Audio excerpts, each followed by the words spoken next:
अक्सर आपने सुना होगा अगर पत्नी पति से अलग रहती है तो पति को उसे भरण पोषण यानी मेंटेनेंस देना पड़ता है। पर क्या हर केस में पति को मेंटेनेंस देना ही पड़ता है? आज हम इसे कानून और सुप्रीम कोर्ट के फैसले से समझते हैं। भारतीय नागरिक सुरक्षा संहिता की धारा, हिंदू विवाह अधिनियम की धारा 24 और 25 और घरेलू हिंसा अधिनियम की धारा 20, इन सब का उद्देश्य पत्नी को बेसहारा और से बचाना होता है। अब जानते हैं कि वो कौन सी परिस्थितियां हैं जब पति को गुजारा भत्ता देना ही पड़ता है।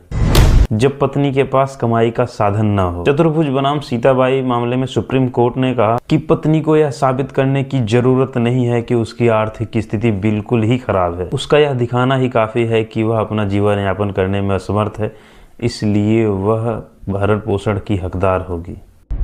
जब पति सक्षम है पर जानबूझकर खर्च नहीं देता। समीना फारूकी बनाम शाहिद खान मामले में सुप्रीम कोर्ट ने कहा कि सक्षम पुरुष यानी शारीरिक रूप से सक्षम व्यक्ति यह बहाना नहीं कर सकता कि उसके पास नौकरी नहीं है, पति को भरण पोषण देना ही होगा।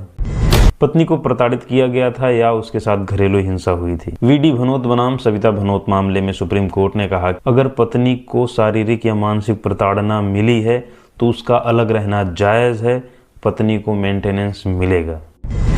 पति ने पत्नी को छोड़ दिया या घर से निकाल दिया। भुवन मोहन सिंह बनाम मीना मामले में सुप्रीम कोर्ट ने कहा भरण पोषण कानून की आत्मा व तत्काल राहत है, इसे सालों तक लटकाए रहना अन्याय है तथा पत्नी को तुरंत भरण पोषण दिया जाना चाहिए। पत्नी पढ़ी लिखी है लेकिन बेरोजगार है। शैलजा बनाम खुबन्ना मामले में सुप्रीम कोर्ट ने कहा कि सिर्फ पढ़ा लिखा होना पत्नी को भरण पोषण के अधिकार से वंचित नहीं कर सकता। यदि आय नहीं है तो मेंटेनेंस मिलेगा। कुछ मामलों में तलाक के बाद भी मेंटेनेंस मिलता है। रजनीश बनाम नेहा मामले में सुप्रीम कोर्ट ने कहा कि पति पत्नी को अपनी पूरी आय का एफिडेविट देना होगा। तलाक के बाद भी पत्नी को अस्थायी भरण पोषण मिल सकता है और पति के आय के अनुसार मेंटेनेंस तय होगा। अब जानते हैं कि कब पत्नी भरण पोषण की हकदार नहीं होगी।